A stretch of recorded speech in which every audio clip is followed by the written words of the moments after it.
Salut tout le monde, c'est Astrior pour une vidéo pour vous présenter le début de Monster Hunter 3 Ultimate. Donc quel va être le sujet de cette vidéo? Un déballage du jeu. Eh oui. Non, c'est une blague. Les déballages, c'est inutile. Donc j'ai reçu hier le pack. Donc je n'ai plus de vie sociale pendant quelques centaines d'heures. Donc qu'est-ce qu'il y avait dans ce kit? Le fameux gamepad qui va permettre de jouer, une manette pro, la console de jeu et bien sûr le jeu. En plus il y a quelques paperasses, des petits accessoires, des socles, mais ça c'est pas très important. Donc c'est parti pour Monster Hunter 3 Ultimate. Allez, on est parti. Donc quel va être le sujet de cette vidéo? Ça va être une présentation du village online et de quelques nouveautés. Donc c'est parti, je vais commencer à jouer. Donc pour jouer j'utilise la manette pro et le gamepad. Donc on peut jouer simplement avec le gamepad et son écran. Mais bon, moi, pour plus de confort, j'utilise ça. Mais on est toujours obligé d'utiliser le gamepad en même temps, car il affiche des informations essentielles. Donc c'est parti. Alors, let's go. Donc le menu principal comme d'entrée, avec quelques trucs en plus. Donc, commencer une nouvelle partie, continuer sa partie existante, des options classiques de base. Exemple, c'est ici que vous allez choisir le type de maniabilité que vous voulez utiliser. Donc si vous voulez utiliser juste le gamepad et son écran, ou une manette pro lié au gamepad. Dans tous les cas, il y aura le gamepad toujours sur vos genoux ou à côté, ce qui rend le truc pas forcément très confortable, mais je pense qu'on s'y fait. Le transfert ici, c'est pour transférer une sauvegarde de votre 3DS si vous avez le jeu dessus, ou d'un pote à vous qui peut transférer des infos de sa 3DS jusqu'à votre Wii U. Et les DLC, c'est toutes les quêtes téléchargeables. Donc c'est parti, je vais aller dans ma partie. Donc ma partie, j'ai 1h30 de jeu, c'est rien du tout dans Monster Hunter. Mon identifiant c'est Astrior. Donc si vous jouez en ligne et si vous avez le jeu, vous pouvez m'ajouter. Donc c'est Astrior, A-S-T-R-I-O-R, avec un A majuscule, je sais pas si c'est important, mais si vous voulez m'ajouter en ligne, pour qu'on puisse faire les quêtes ensemble. Donc allez, je suis dans le village. Donc le village, c'est exactement le même village que Monster Hunter 3 sur Wii. Graphiquement, c'est pratiquement pareil, c'est un peu plus fin, un peu plus détaillé. Mais bon, de ce point de vue-là, en tout cas de ce que j'ai vu pour l'instant, ils ne sont pas trop foulés. C'est plus beau, mais les textures sont quand même pas très folichonnes. Donc qu'est-ce qu'on a dans ce village? On a les trucs classiques, la dame qui vend des ressources classiques, le chef du village. Bon, il y a de la vie dans ce village, c'est coloré, c'est beau. Un petit gamin en slip qui se balade tout seul, il a pas peur. Une poissonnière qui fait des gestes bizarres. La fille de la guilde, où c'est là qu'on va obtenir toutes les quêtes, je pense, de niveau inférieur en solo. Une chambre, comme dans Monster Hunter 3, dans tous les Monster Hunter, la chambre avec le lit et le petit familier à qui on peut parler, qui peut installer des meubles et tout le bazar. Notre boîte à objets. Ici, des crochets pour mettre les masques de Chacha que je n'ai pas encore rencontré car je suis au début du jeu. Ici, la fille qui vend des armes. Donc, la plupart du temps, ça sert pas à grand chose. Cette fille, en fait, elle doit pas gagner beaucoup de fric parce que je pense pas qu'il y a beaucoup de chasseurs qui achètent des armes chez elle. En revanche, là, il y a le forgeron et c'est lui qu'on va beaucoup plus pour améliorer nos armes, créer des armures, améliorer nos armures.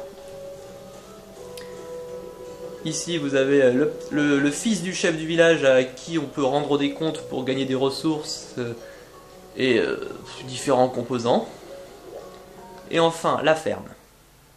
Donc la ferme pour l'instant moi elle est démolie parce que je suis au début du jeu, j'ai encore rien débloqué, mais c'est ici qu'on va pouvoir cultiver des champignons, des herbes, des insectes pour avoir des ressources, parce que les ressources dans Monster Hunter c'est très important. Donc par ici, non. Ah non, par ce petit tunnel on peut accéder à la forêt Moga.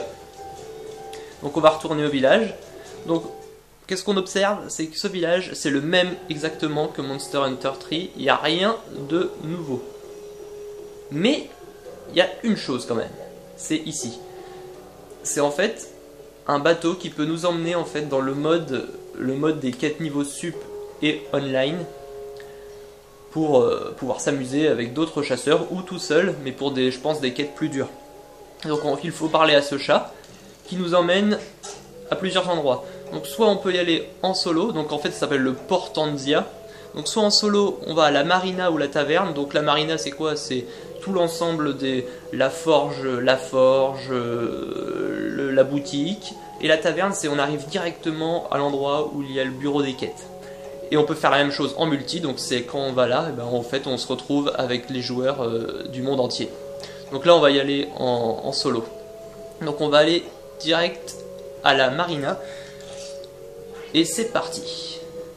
Donc ça c'est la nouveauté dans ce jeu. Et c'est là qu'on va obtenir plein de nouvelles quêtes. Donc on arrive, donc ici déjà qu'est-ce qui saute aux yeux, c'est coloré. On a une super chambre, j'aimerais bien avoir la même perso. Bon, quand il pleut, ça doit être un petit peu la merde ici quand même. Une boîte à objets.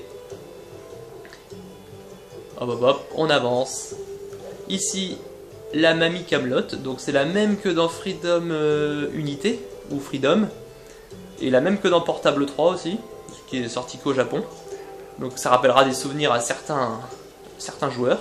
Une forge, super classe, avec plein de choses en fond. Donc ici c'est la même forge que dans le village, mais je pense qu'ici on va pouvoir avoir accès à encore plus d'armes, les améliorer comme dans le village quoi. Ici on peut parler à un gars qui regarde l'eau parce qu'il est content, un requin accroché à une corde et un aptonoche. Alors je sais pas à quoi il sert, je pense que plus tard il servira à ramener des ressources. Je pense qu'on l'enverra dans des maps et puis il rapportera des ressources. Et l'endroit le plus intéressant, la taverne. Donc on peut y accéder directement via le village. C'est parti. Donc la taverne, c'est l'endroit où il y a le restaurant, le bar, la boutique des consommables basiques et les gens de la guilde. Donc ici, avec cette fille, on peut avoir des quêtes d'arène, des défis. Ici, le chef de guilde, on peut juste lui parler, c'est un pochetron, comme tous les chefs de guilde de Monster Hunter. Et elle nous donne des quêtes. Donc ici, le tableau de quêtes. Et ici, le ponton pour partir en quête. Une boîte à objets. Un bar avec 4 tabourets. Ça promet des belles cuites avant de partir en quête, ça. Et une table pour manger. Donc c'est comme dans Tree, sauf que c'est quand même un peu plus chaleureux. Et puis voilà, tout simplement. Et il y aura plus de quêtes, plus de monstres. Donc là, je vais me diriger vers le village Moga. Et en même temps, je vais discuter un petit peu des nouveautés qu'apporte cet opus comparé à Monster Hunter 3. Donc, dans ce jeu, c'est une version G. Donc nous, qu'on appelle en Occident, aux États-Unis, Ultimate, mais en fait c'est en japonais c'est G. En fait, c'est le jeu de base, donc Monster Hunter 3, mais avec beaucoup plus de contenu, des nouveaux monstres, des nouvelles quêtes, des nouvelles maps, une durée de vie plus élevée, et tout et tout et tout. Donc on va aller faire un petit tour dans la forêt. Donc la forêt c'est la même que dans Tree. Graphiquement c'est aussi la même je trouve. Je pense qu'il y aura des maps plus belles, genre la forêt inondée, des trucs comme ça. Mais celle-là, bon, elle est pas folichonne. On a l'impression d'être dans Tree. C'est juste plus fin et un peu plus coloré, c'est plus sympa. Donc la petite musique d'entrée, c'est toujours sympathique. Donc voilà, la forêt. Donc je vais pas rencontrer de monstres puisque je viens à peine de débuter dans le jeu. J'ai rencontré un petit Yagi. C'était intense, j'ai cru que j'allais mourir. Donc voilà. Donc là j'ai une morpho-hache, hop, allez. On va taper de l'aptonoche pour faire croire qu'on est fort. Je suis content, hop. On peut dépecer. Ah d'ailleurs en parlant de dépeçage, j'ai l'impression que dans ce jeu là, le dépeçage est encore plus rapide que dans les jeux précédents.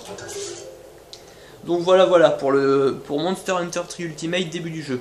Donc je pense que plus tard je ferai d'autres vidéos. Mais bon, comme c'est un jeu qui est sorti en Europe et qui n'est pas restreint au Japon, je pense qu'il y aura énormément de vidéos sur internet. Donc je pense que je ferai des vidéos de monstres impressionnants, peut-être avec quelqu'un à côté qui aura une 3DS ou online. Donc avant de partir et de passer des heures et des heures devant ce jeu, et de vous laisser baver pour ceux qui ne l'ont pas encore, je vais vous parler du gamepad. Hop. Donc le gamepad, en fait, quand on joue, ça se présente comme ça. En fait, il y a plusieurs panneaux dessus qu'on peut personnaliser à souhait. Donc là, vous voyez pas trop. Voilà. En fait, on peut arranger tous nos petits carrés.